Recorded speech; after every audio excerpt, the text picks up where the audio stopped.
मेरे चैनल पर आप सभी का स्वागत है। मैं विभा चतुर्वेदी।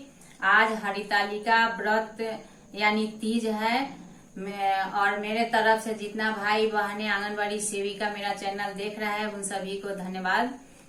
तो आइए जानते हैं तीज व्रत यानी हरितालिका व्रत हम लोग किसके लिए करते हैं और करने से क्या क्या फल होता है। तो सबसे पहले हम लोग अपने पति के लिए करते हैं, अखंड सौभाग्य के लिए। तो व्रत हमको कैसे करना चाहिए, सबसे पहले एक छोटा सा जो पूजा करते हैं चौकी वो रखेंगे और केला के पत्ते का हम लोग मंडप बनाएंगे। मंडप हम लोग फूल पत्ती से खूब अच्छा से सुशोभित करेंगे और एक पीतल के थाल में कच्चे मिट्टी और गंगाजल सहित गणेश और शिव पार्वती माता का प्रतिमा बनाएंगे और बेलपत्र, फूल, धतूर, भांग, गंगाजल, दूध, मध, घी, जितना भी मतलब सामग्री पूजा सामग्री हो उससे उनका हम जलाभिषेक करेंगे और तीज व्रत का हम उनके सामने कथा प्रारंभ करेंगे और कथा के अंत में हम लोग आरती करते हैं। तो कथा भिन्न भिन्न प्रकार से हम लोग उसमें फूल सुशोभित जितना भी फूल, फल, अक्षत, चावल जितना भी हुआ हम लोग मंत्र द्वारा एक एक चीज चढ़ाते हैं। उसके बाद हम लोग जल चढ़ाते हैं, भगवान से अपने पूरा फैमिली के बारे में अपना कामना करते हैं, सब कोई अच्छा रहे, स्वस्थ रहे, दीर्घायु रहे।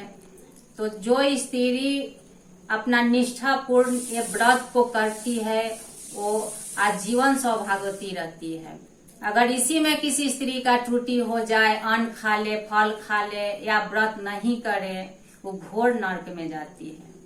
तो ये ऐसा व्रत है अगर हम उठा लिए तो इसको जीवन भर करना पड़ता है और सही अवस्था में इसको हम छोड़ते हैं, चाहे हम खूब बीमार हो, करने में असमर्थ हो हैं, उस समय इस व्रत को हम छोड़ सकते हैं। ऐसे इस व्रत को छोड़ा नहीं जाता है। तो इसे हम बहुत मतलब निष्ठा भाव से, उदार दिल से इस व्रत को हम खुशी पूर्वक से करें कि फल इसका हमको अच्छा मिले। तो यही सब हम लोग व्रत करते हैं। उसके बाद आरती करते हैं, भोग उग लगाने के बाद ही आरती करते हैं।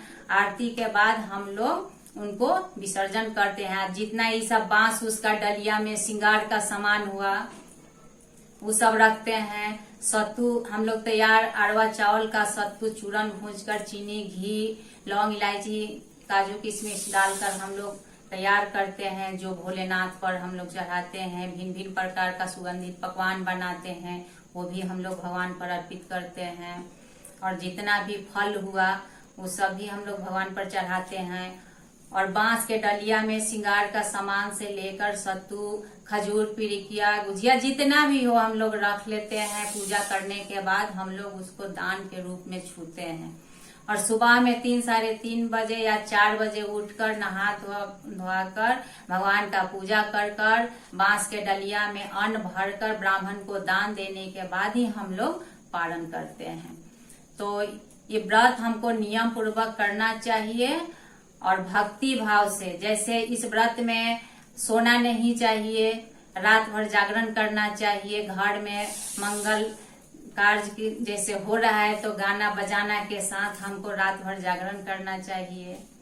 तो इसमें सोने से क्या होता है, व्रत न करने वाली स्त्री अंत में घोर नरक में जाती है। मांसाहार करने से बाघिन, दही खाने से बिल्ली, मिठाई खाने से चींटी और कुछ खाने से मक्खी होती है। तीज को अन्न खाने से सुकरी, फल खाने से बंदरिया, पानी पीने से जोंक, दूध पीने से सापिन, उस रोज सोने से अजगर और पति को धोखा देने से मुर्गी होती है। इसलिए सभी स्त्रियां व्रत अवश्य करें। दूसरे दिन स्वर्ण, चांदी, तांबा अथवा बांस के पात्र में अन्न भरकर ब्राह्मण को दान दें और पारण करें। जो स्त्री इस प्रकार व्रत करती है वह मेरे समान पति पाती है और जब वह मरने लगती है तो तुम्हारे समान उसका रूप हो जाता है। उसे सब प्रकार के सांसारिक सुख भोग और सामुज मुक्ति मिल जाती है। इस हरितालिका की व्रत कथा मात्र सुन लेने से प्राणी को 1000 अश्वमेध और सैकड़ों बाज पे यज्ञ करने का फल प्राप्त होता है। हे देवी, मैंने यह व्रत सबको उत्तम व्रत बतलाया है, जिसके करने से प्राणी सब पापों से छूट जाता है। इसमें कुछ संशय नहीं। तो व्रत हमको बहुत प्रेम पूर्वक निष्ठा भाव से भगवान में अपना आत्मा समर्पित करके ही करना चाहिए। अगर अच्छा मन से अगर हम व्रत करें, पूजा करें तो उसका फल अच्छा मिलता है। अब अंदर द्वेष रखे हैं, भगवान का पूजा कर रहे हैं, उसका कोई फल नहीं है। खूब खुशी उमंग के साथ परिवार के साथ अपना पूजा पाठ व्रत त्योहार जो भी है करें। तो तीज व्रत का मेरा इतना ही तक था। मेरा वीडियो अच्छा लगे तो वीडियो को लाइक और चैनल को सब्सक्राइब जरूर कीजिएगा। धन्यवाद।